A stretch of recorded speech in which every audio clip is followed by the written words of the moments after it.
ಲೀಲಾ ಲೀಲಾ ಅಯ್ಯಯ್ಯೋ ಯಾಕೆ ದಿಗ್ಭ್ರಮೆಯಾಗಿ ಕೂತ್ಬಿಟ್ಟಿದೀಯಾ? ಸರಿ, ಹೇಗಿತ್ತು ನೀನ್ ಫಸ್ಟ್ ಡೇ ಅಡುಗೆ ಕ್ಲಾಸು?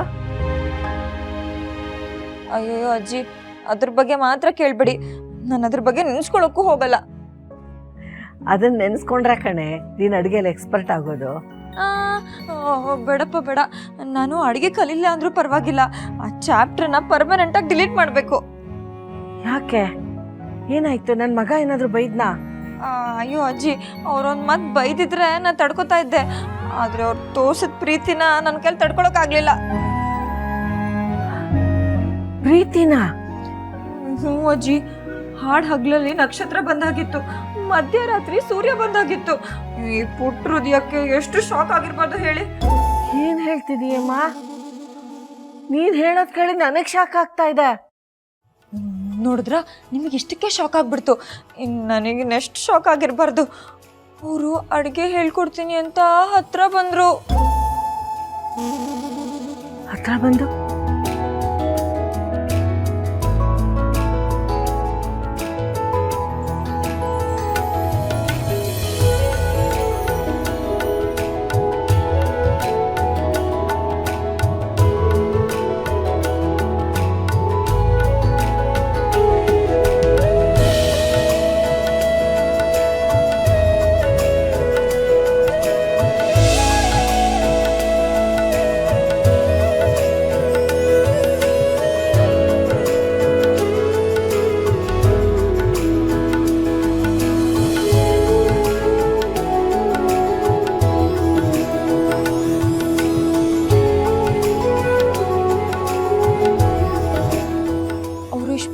ಮಾತಾಡ್ತಾರೆ, ಇಷ್ಟು ಜಾಲಿಯಾಗಿರ್ತಾರೆ ಅಂತ ನಾನು ಅನ್ಕೊಂಡೇ ಇರಲಿಲ್ಲ.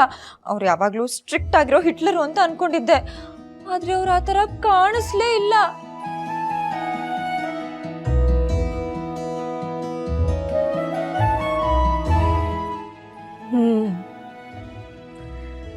ಇಷ್ಟು ದಿನ ನಮ್ಮ ಯಾರ ಕಣ್ಗೂ ಕಾಣದೇ ಇದ್ದಿದ್ರ ಇವತ್ತು ನಿನ್ನ ಕಣ್ಣು ಕಾಣಿಸಿದಾನೆ.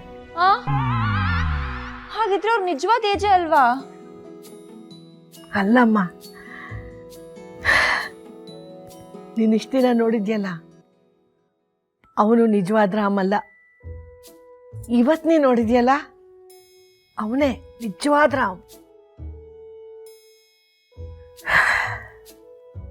ಇಷ್ಟು ದಿನ ಅವನ ಜೀವನದಲ್ಲಿ ನಡೆದಿದ್ದ ದುರ್ಘಟನೆ ಅವನ ಖುಷಿ ಸಂತೋಷ ಎಲ್ಲ ತಿಂದು ಹಾಕ್ಬಿಟ್ಟಿತ್ತು. ಅವನ ನಗುನ ಕಿತ್ಕೊಂಡು ಬಿಟ್ಟಿತ್ತು. ಅವನ ತುಂಟಾಟ ಪಟಪಟ ಮಾತು ಎಲ್ಲ ಎಲ್ಲ ಅವನೊಳಗಡೆನೆ ಸತ್ತೋಗಿತ್ತು. ಆದರೆ ಇವತ್ತು ಅದಕ್ಕೆಲ್ಲ ಮತ್ತೆ ಜೀವ ಬಂದಿದೆ. ಇಷ್ಟು ವರ್ಷ ನಮ್ಮ ಕಣ್ಣು ತಪ್ಪಿಸ್ಕೊಂಡು ಓಡಾಡ್ತಿದ್ದ ಆರಾಮ್, ಆ ತುಂಟು ಮಗು, ಆ ಪುಟ್ಟ ಹುಡುಗ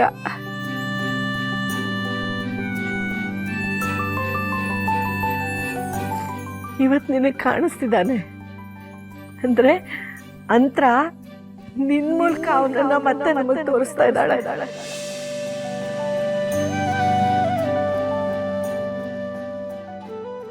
ಅಂದ್ರೆ ಅವನು ನಿನ್ಗೆ ಅಡುಗೆ ಹೇಳ್ಕೊಟ್ನಲ್ಲ, ಅಷ್ಟೊತ್ತು ಅವನಿದ್ದಿದ್ದು ನಿನ್ ಜೊತೆ ಅಲ್ಲ, ಅವನ ಪ್ರಕಾರ ಅಂತರ ಜೊತೆ. ಅವನು ಹಾಗೆಲ್ಲ ನಡ್ಕೊಂಡಿದ್ದು ಅಂತರ ಜೊತೆ, ನಿನ್ ಜೊತೆ ಅಲ್ಲ. ಅಂದ್ರೆ ಹೌದು ಲೀಲಾ, ನನ್ ರಾಮ್ ಅಂತರ ಜೊತೆ ಹೀಗೆಲ್ಲ ಇರ್ತಾ ಇದ್ದ. ಅವಳು ಹೋದ್ಮೇಲೆ ನನ್ನ ಹಳೆ ರಾಮು ಹೊರಟೋದ.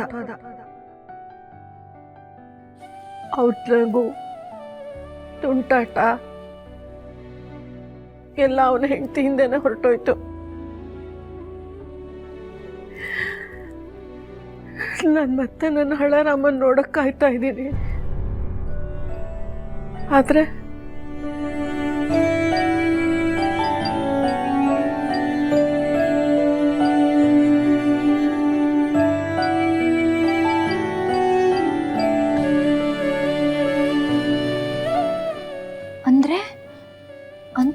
ಜೊತೆ ಏಜೆ ಹೀಗೆಲ್ಲ ಇದ್ರಾ? ಎಷ್ಟು ಕ್ಯೂಟ್ ಆಗಿ, ಅದು ನಮ್ಮ ಏಜೆ. ನಂಗೆ ಕ್ಯೂರಿಯಾಸಿಟಿನೂ ಜಾಸ್ತಿ ಆಗ್ತಾ ಇದೆ.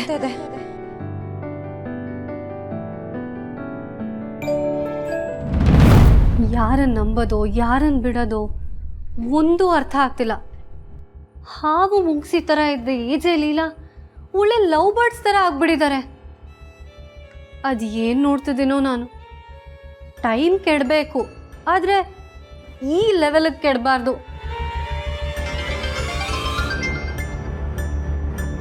ಹಲೋ ಹಾಂ ಸರು.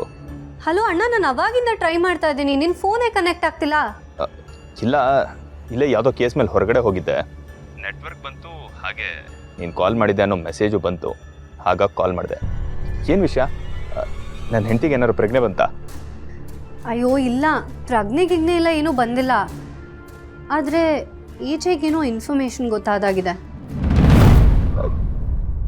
ಏನು ಇನ್ಫಾರ್ಮೇಷನು? ಏಜೆ ಅತ್ಗೆ ಬಿದ್ದ ಜಾಗಕ್ಕೆ ಹೋಗಿದ್ರಂತೆ. ಅಲ್ಲಿ ಅವ್ರಿಗೆ ಅದ್ಯಾವುದೋ ಶರ್ಟ್ ಅಂಡ್ ಬಟನ್ ಸಿಕ್ಕಿದೆಯಂತೆ.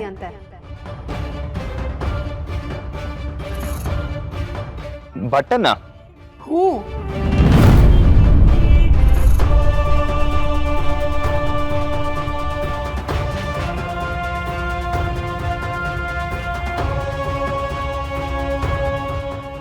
ಆ ಬಟನ್ನ ಅದಕ್ಕೆ ರೂಮಿಗೆ ತೊಗೊಂಡು ಹೋಗಿ ಅವ್ರಿಗೆ ತೋರಿಸಿ, ನಿನ್ನನ್ನು ಈ ಸ್ಥಿತಿಗೆ ತಂದವ್ರನ್ನ ನಾನು ಸುಮ್ಮನೆ ಬಿಡಲ್ಲ ಅಂತೆಲ್ಲ ಏನೇನೋ ಹೇಳ್ತಿದ್ರು.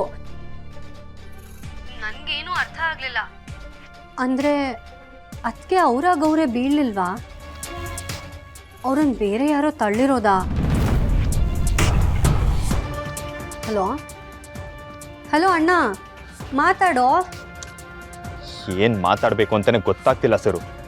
ನಿನಗೆ ಎಷ್ಟು ಶಾಕ್ ಆಗಿದೆಯೋ ನನಗೂ ಅಷ್ಟೇ ಶಾಕ್ ಆಗಿದೆ. ಆದರೆ ಏಜೆ ಸುಮ್ಮನೆ ಕನ್ಫ್ಯೂಸ್ ಮಾಡ್ಕೊಳ್ತಿದ್ದಾರೆ. ಯಾಕಂದರೆ ನನ್ನ ಹೆಂಡತಿ ತುಂಬ ಒಳ್ಳೆಯವಳು, ಅವಳಿಗೆ ಯಾವ ಶತ್ರುಗಳೇ ಇಲ್ಲ ಸರ್ಸು. ನನಗೂ ಹಾಗೆ ಅನ್ನಿಸ್ತಿದೆ ಅಣ್ಣ. ಆದರೆ ಏಜೆ ಸುಮ್ಮನೆ ಯಾರ ಮೇಲೂ ಹಾಗೆಲ್ಲ ಅನುಮಾನ ಪಡೋದಿಲ್ಲ. ಅವ್ರ ಮೂಗು ಎಷ್ಟು ಶಾರ್ಪೋ ಅವ್ರ ಬುದ್ಧಿನೂ ಅಷ್ಟೇ ಶಾರ್ಪು.